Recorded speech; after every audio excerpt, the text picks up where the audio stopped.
हम जब इस दुनिया में आते हैं तो हमारा पहला गुरु कौन होता है? हमारी माँ। हमारी माँ हमें पाल पोस कर बड़ा करती है और हमें चलना भी सिखाती है और वही हमारा ख्याल भी रखती है। और जब हम बड़े हो जाते हैं वो तब भी हमारा साथ नहीं छोड़ती। ऐसे ही रोहन की भी माँ थी।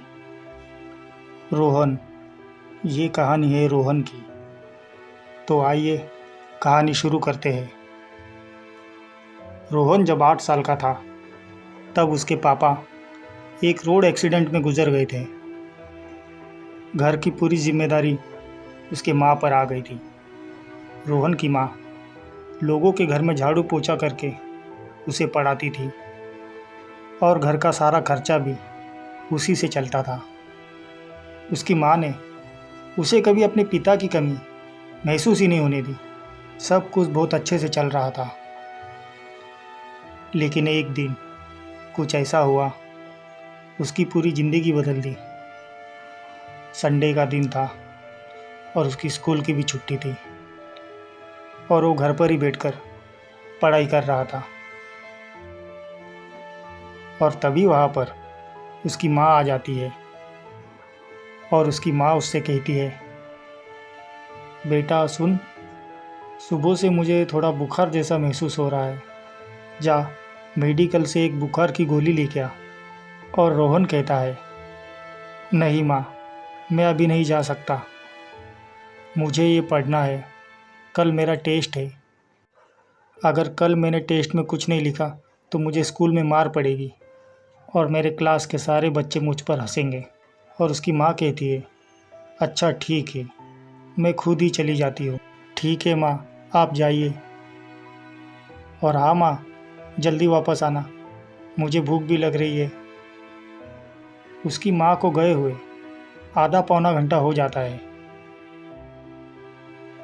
और थोड़ी ही देर बाद उसके दरवाजे पर किसी की दस्तक होती है। कोई दरवाज़ा खटखटा रहा था।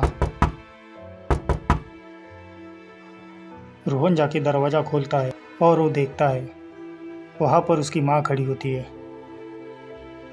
जो काफ़ी परेशान लग रही थी। क्या हुआ माँ, मेडिकल बंद है क्या? आप बहुत जल्दी आ गई, उसकी माँ उससे कहती है। मैंने सोचा कि मैं तेरे लिए पहले खाना बना दूं, फिर जाती हूँ। और फिर उसकी माँ उसके लिए खाना बनाने लगती है। वो अभी भी अपनी पढ़ाई कर रहा था। उसे तो कुछ पता भी नहीं था क्या हो रहा है क्या नहीं। और थोड़ी ही देर बाद उसकी माँ उसके लिए खाना बना के आती है और कहती है, बेटा मैं जा रही हूँ, तू अपना ख्याल रखना और हाँ, दूसरे बच्चों से झगड़ा मत करना और खाना बना दिया है, खा लेना। ठीक है माँ, मैं खा लूँगा, लेकिन हाँ माँ, आप जल्दी आना। माँ के जाने के बाद 20 मिनट के बाद उसका कॉल बजता है। फ़ोन माँ का होता है और रोहन कॉल उठाता है। हेलो, हाँ माँ बोलो। उधर से जवाब आता है, सावित्री आपके माँ का नाम है, उनका एक्सीडेंट हो गया था और हॉस्पिटल लेके जाते समय उनकी मौत हो गई है। पास के ही हॉस्पिटल में है, आप जल्दी आ जाए। और ये सब सुनते ही उसकी तो हालत ख़राब हो गई और वो दौड़ता हुआ पैदल ही हॉस्पिटल की तरफ भागा।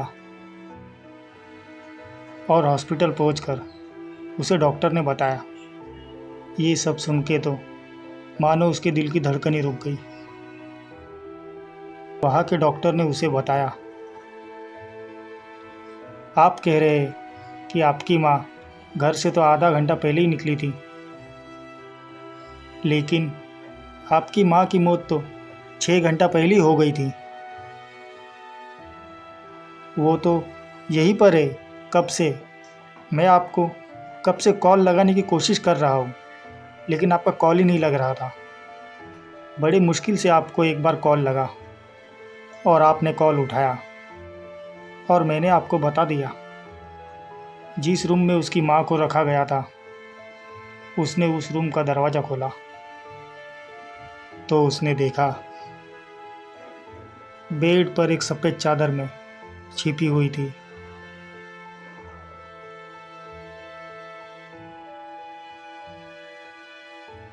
उसने पास जाकर उसकी चादर को हटाया। अपनी माँ की ऐसी हालत देखकर उसका दिल दहल उठा और उसकी आंखों से आंसू बहने लगे। उसकी माँ ने मरने के बाद भी उसे भूखा नहीं रहने दिया। मरने के बाद भी उसके लिए खाना बनाया कि मेरा बच्चा भूखा न रह जाए।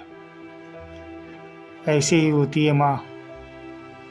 माँ अपनी कोई चिंता नहीं करती, अपने बच्चे को देखती है और अपने बच्चे का हमेशा साथ निभाती है। ऐसी माँ सबकी माँ होती है। उसकी माँ भी ऐसी थी। आप अपनी माँ से कितना प्यार करते हैं, हमें कमेंट में ज़रूर बताएं।